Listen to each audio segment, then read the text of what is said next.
nañu patriote yëpp baal parce que am na ñoo xam ne wax dëgg fa yàlla jaruñoo tontu te mérité wuñ sax ñu leen di tontu waaye gis nañ ko ci mel ne Abdou Nguer mu toog ci télévision kët mi nekk ci ay jafe-jafe tax mu yaakaar ne mën naa wax ci ñun lu mu xamul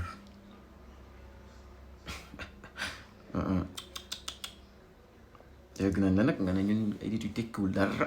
ñu fay ñu rek ñuy wax lu ñu xamul sosal nit lu mu deful wax ko wax ju ñaaw ku ñu xam-xam ne ñun doxewuñu noonu.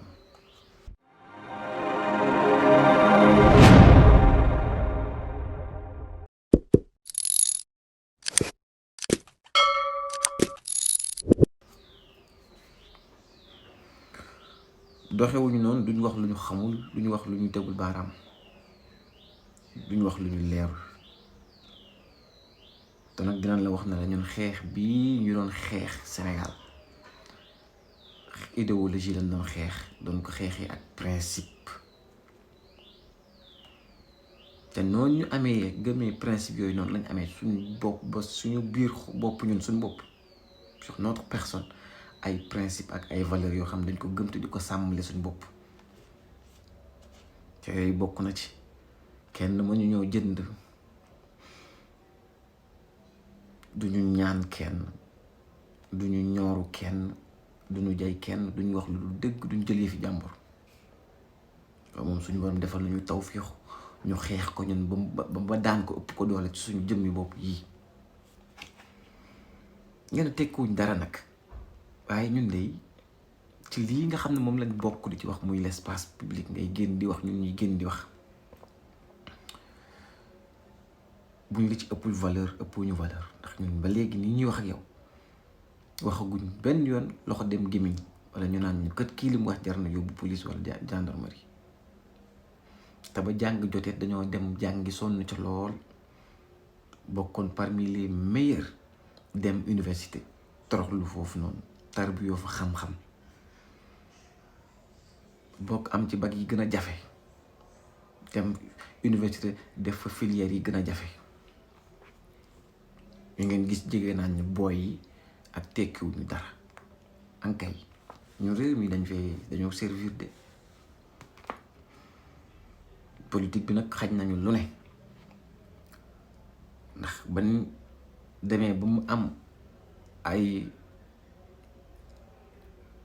xam ne am nañu responsabilité ci réew mi am na loo xam ne war nañoo bokk ci ñu koy doxal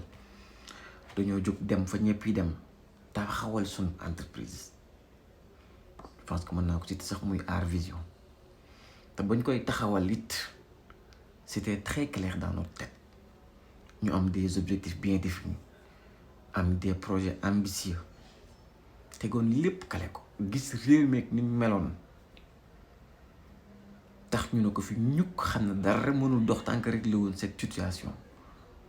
jël ce projet Pastef laa def ko muy notre projet phare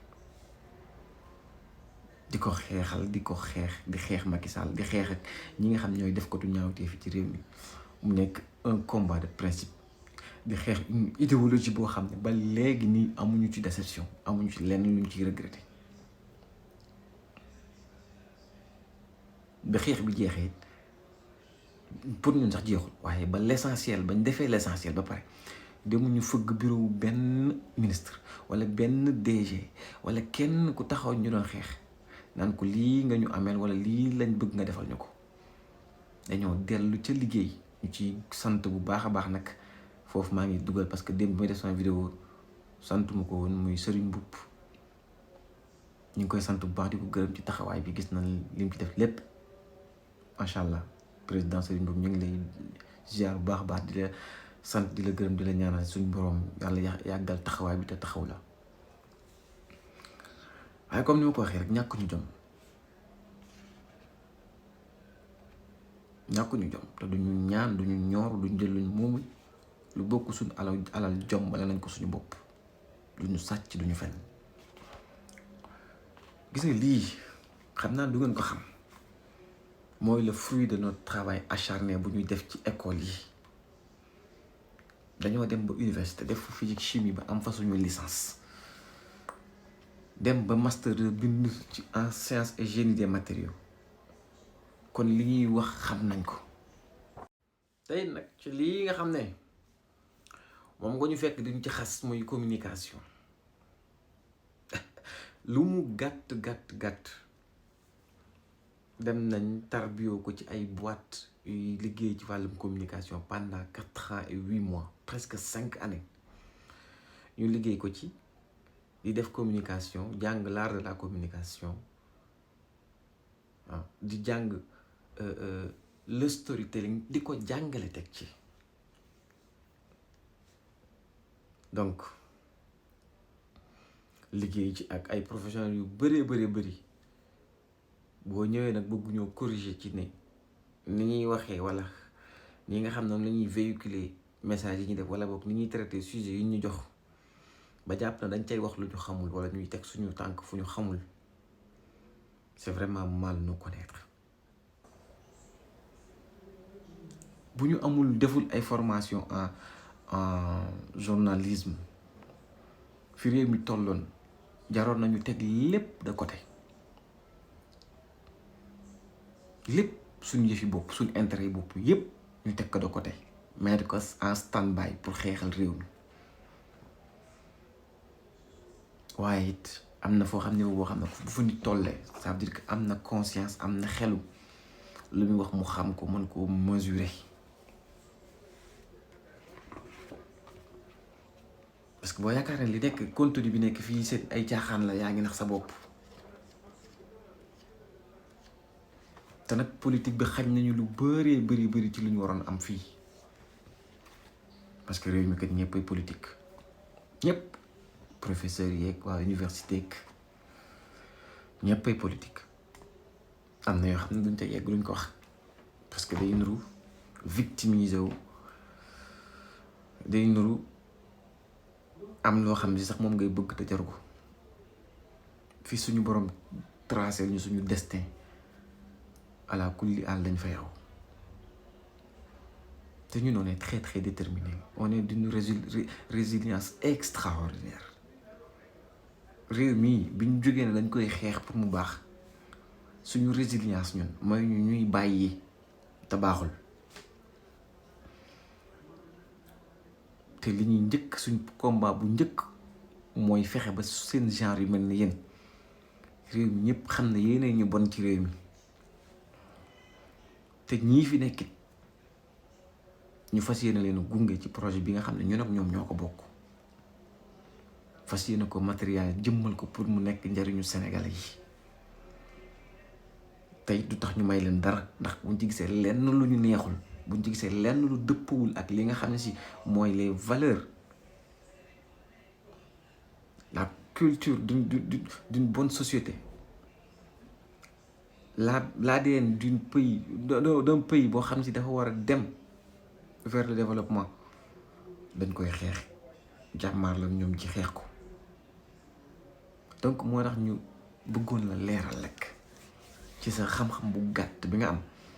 ba tax koo jàkkaarlool bubam woyof nga war koo xeeb au point de traiter gone gu tekkiwul dara nga toogaat nga mesure war nga jàkkaarloog sa bopp dans une glace nga posé wu la question lan yow nga def pour ce pays ñan nga dimbali dans ce pays ak lan nga defagul lu nit ñu ŋàññul def nga lépp wax nga lépp loo xam lu bon la lu ñuy traité lu ñuy jël nit étiqueté ko ku bon def nga ko parce que say wax baaxul rafetul amul njëriñ mais nag suñu société bi rek moo ñu tooñ moom mi bindoo noo xam ne day jël ñoo nga xam ne si ni amuñu benn importance mu jox leen une grande importance parce que yow dans un pays normal sa biir kër sax waroo fa am kàddu ndax mate woo ko amoo teggin gi amoo leer ga maanaam amoo dayoo ba da nga xam ne nag goos yi ngay gis naan ay goos ci ñi bokkoon ci xeex bi bëri na ci ay diplômé bëri nit ñu la ëpp xam-xam bëri nit ñu la gën a légitime pour wax pour ce pays pourtant ña nga faw ne ñukk loolu ngay def de ko chronique dem nekk ci réew mi di ko liggéey à leur façon ji mën a am jom wax kese du métier surtout wax nag boo xam ne si yow yaa toog waxal sa bopp na dañ lay fay ku la fay nga saagal ko Ousmane Sonko ko teg nangam taal nga wax ko nangam ñun doxewuñ noonu une idéologie la ñuy xeex ay principe ak ay valeur la ñu làmboo te ba illaa yow mi diini xaalis wala politique duñu ko yàqal. Assalaamu aleykum wa rahmatullah.